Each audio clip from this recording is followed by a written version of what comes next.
A recent headline from the Wall Street Journal carries a phrase that, to the untrained eye, looks like standard diplomatic leakage. Trump tells aides he's willing to end war without reopening Hormuz. The mainstream media and armchair pundits will immediately frame this as capitulation. They will call it a retreat, an impulse born of isolationist fatigue, or a desperate desire to escape a Middle Eastern quagmire.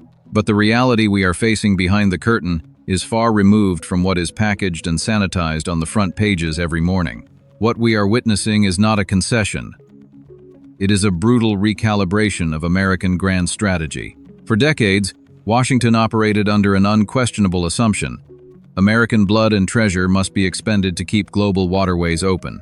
America played the Leviathan, the absolute guarantor of the global commons. But in a multipolar world, the equation of power shifts from maintaining stability to exploiting instability. By signaling a willingness to turn away from a blockaded Strait of Hormuz, the United States is fundamentally weaponizing geography. It is pointing a dagger straight at the heart of global energy supply chains and daring its rivals to bleed. It is not an oversight. It is a strategic earthquake. To maintain absolute intellectual integrity, we must cleanly separate the facts on the ground from strategic speculation. Here are the facts. First, the Strait of Hormuz is the most critical maritime chokepoint on Earth.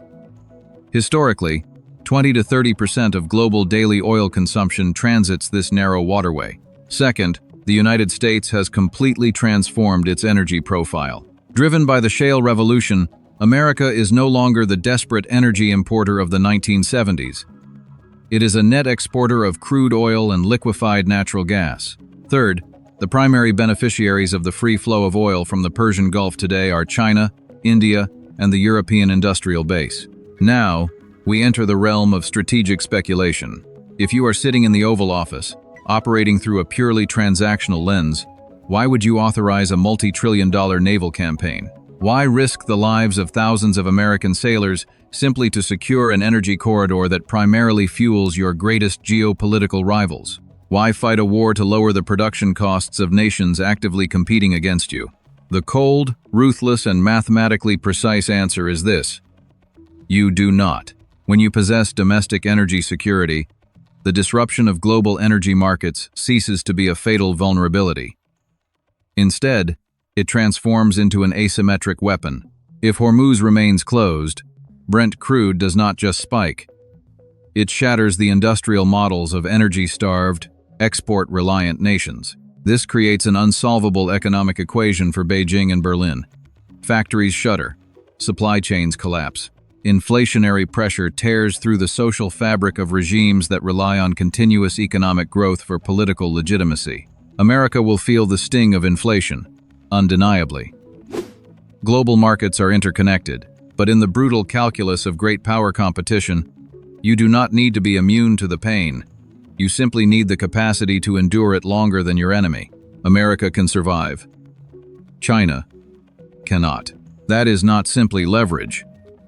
That is a death blow by omission. To grasp the gravity of this moment, we must look at historical precedent. The Carter Doctrine, established in 1980, dictated that any attempt by an outside force to gain control of the Persian Gulf would be regarded as an assault on the vital interests of the United States. It meant the U.S. Navy's Fifth Fleet was the undisputed lord of the Gulf. It was the foundation of the petrodollar system, an unwritten pact where Gulf states sold oil exclusively in U.S. dollars in exchange for Washington's military shield. By explicitly stating a willingness to end a conflict without forcing Hormuz open, the administration is effectively tearing up the Carter Doctrine. What happens when the guarantor of the system decides to leave the board? Who benefits from this power vacuum? We must ask the sharp, unrelenting questions and answer them with cold logic. If the U.S. Navy does not clear the sea mines, does not neutralize the anti-ship ballistic missiles, and does not vaporize coastal drone swarms, who will? Does the People's Liberation Army Navy possess the expeditionary logistics to project power into the Persian Gulf and sustain a high-intensity maritime conflict thousands of miles from the Chinese mainland? The freezing truth? They do not. Not yet. By allowing the strait to remain closed, Washington forces Beijing into a devastating dilemma. China must either accept the slow strangulation of its energy imports or rush a green water navy into a distant, highly contested environment where it will be bled dry by asymmetric warfare. America steps out of the quagmire and politely invites its adversary to step in. It is a masterful transfer of strategic burden. However, the hallmark of a strategic realist is the constant acknowledgement that every action carries the crushing weight of unintended consequences. We must maintain a multidimensional critique. A strategy that appears flawless on paper can trigger systemic collapses that are impossible to contain. This is where we must confront the opposing scenarios and the profound risks of this calculated retreat. First, consider the regional security architecture. If the Arab Gulf states realize that America will no longer sacrifice resources to keep their economic lifeblood flowing, they will undergo a massive strategic realignment. They will not sit quietly in the dark.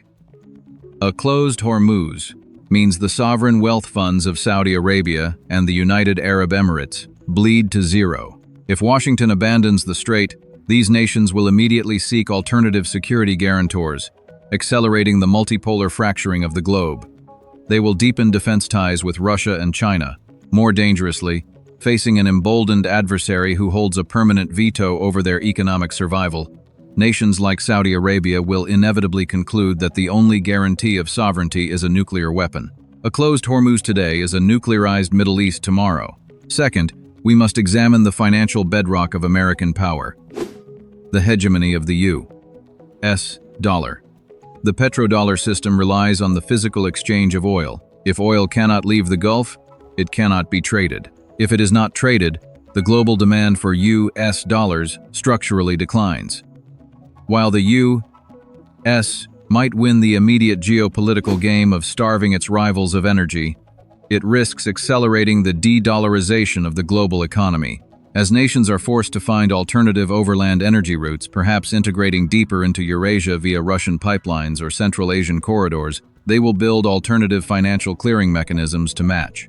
Winning a tactical retreat could mean losing the foundational pillar of the American financial empire. This seemingly optimal maneuver has fundamentally altered the geopolitical chessboard. We must dispel the naive notion that this is a peaceful maneuver.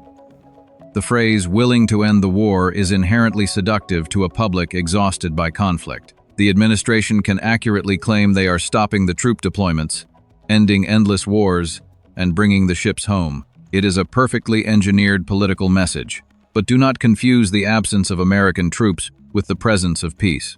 A blockaded Strait of Hormuz is a state of economic world war. It is a siege on global supply chains. By choosing not to clear the strait, the U.S. is not de-escalating. It is simply shifting the burden of escalation onto the shoulders of the rest of the world. It is the ultimate expression of offshore balancing. We retreat behind our oceans, fortified by domestic energy, and coldly watch the Eurasian landmass cannibalize itself for the last accessible drops of oil. Let me be entirely clear before we conclude. The macroeconomic and geopolitical trajectories outlined here are analytical speculations based on the factual parameters of global maritime trade and current administrative signaling. This is an assessment of strategic statecraft. It is not financial advice. Do not let fear or geopolitical volatility push you into unverified, unsafe investment maneuvers. The world is shifting, and survival requires logic, not panic. The American Leviathan is not dying of exhaustion. It is simply deciding that it no longer needs to save everyone else from drowning. That is not a mistake. It is a calculated catastrophe. To truly understand the magnitude of this shift, we must pull back the curtain on the immediate operational aftermath. What happens on day one of a permanently blockaded Hormuz without an American intervention? Let us separate the emotional theater from the cold arithmetic of global logistics. The fact is, global maritime trade relies entirely on insurance. The London market, the bedrock of maritime insurance, assesses risk through a purely mathematical lens. If the U.S. Navy officially signals it will not secure the strait, the risk premium on oil tankers does not merely increase. It ceases to exist. The insurers will simply refuse to underwrite the vessels. Without insurance, ships do not sail. Without ships, the oil stays in the ground.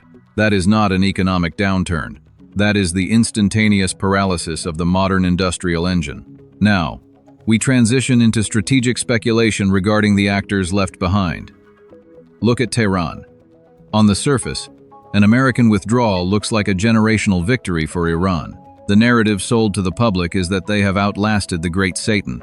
They have successfully weaponized their geography and forced a superpower to blink. But dig deeper. What is the actual prize of this supposed victory? Iran's economy is fundamentally tethered to the export of its own energy, primarily to China. By holding the strait hostage and creating a permanent state of blockade, Tehran essentially embargoes itself. If the waterway is a war zone, Iranian tankers cannot navigate it any more safely than Saudi or Emirati vessels. They achieve regional dominance at the cost of total economic suicide. The United States has not conceded defeat to Iran. It has handed Iran a loaded weapon and politely invited them to pull the trigger on their own economy. Then, we must look at Europe. The European Union has spent the last 3 years systematically decoupling from Russian pipeline gas, pivoting heavily to liquefied natural gas, imported largely from the United States and the Persian Gulf. If Gulf LNG is trapped behind a wall of sea mines and anti-ship missiles, Europe faces an unsolvable crisis. Will the European navies step in? Can a fractured coalition of NATO allies, already depleted by proxy conflicts in Eastern Europe, project sufficient naval power to pacify the Persian Gulf? The brutal reality is that they lack the expeditionary capability, the munitions stockpiles, and the political unity to sustain a bloody maritime counterinsurgency. Europe will be forced into a devastating corner. They must either accept the crushing reality of deindustrialization, or they must crawl back to alternative, highly compromised energy suppliers. This is the law of unintended consequences in its purest form. By securing its own borders and stepping back from the Middle East, Washington forces its European allies into an era of extreme strategic vulnerability. We are witnessing the end of the subsidized American security umbrella. And what of the global financial architecture? I touched upon the petrodollar earlier, but we must expand on the profound implications of its unraveling.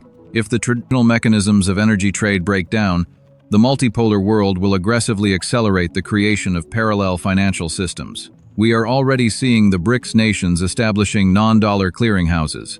A blocked Hormuz acts as a supreme catalyst for this transition. When oil cannot flow by sea, it must flow by land. We will see an unprecedented surge in capital directed toward Eurasian pipeline infrastructure. The gravitational center of global energy trade will physically shift from the oceans to the heartland of Asia. But pipelines take years, if not decades, to build. In the interim, the global south will endure a period of agonizing energy inflation. Regimes will fall. Borders will be redrawn by desperation. This brings us back to the core tenet of strategic realism. Morality is an illusion in the calculus of great powers. The decision to walk away from Hormuz without reopening it is not a matter of right or wrong. It is a matter of resource allocation. The United States has calculated that the cost of policing the globe now exceeds the benefits of controlling it. By retreating, America isolates itself from the immediate physical damage of a regional war. It forces its geopolitical rivals, China, Russia, and an emboldened Iran to manage the chaos of a fractured Middle East. It is the ultimate application of leverage through absence. However, I must reiterate the boundary between geopolitical analysis and personal action. The restructuring of the global energy market is a macro-historical event. It is not a signal to engage in panicked financial speculation. Do not let sensationalized media or fear-driven narratives bait you into high-risk commodity trading, crypto alternatives, or unverified investment schemes masquerading as geopolitical hedges. The system is heavily leveraged to exploit your emotional reactions. Maintain your intellectual integrity. Rely on verifiable logic, not panic. We are entering an era where the old maps are useless. The American Leviathan is retreating to its hemisphere, fortified by its own resources, leaving the rest of the world to navigate a dark, contested ocean. The strategy is cold. It is precise, and it carries a heavy, unspoken price. They are not ending the war. They are simply changing the battlefield.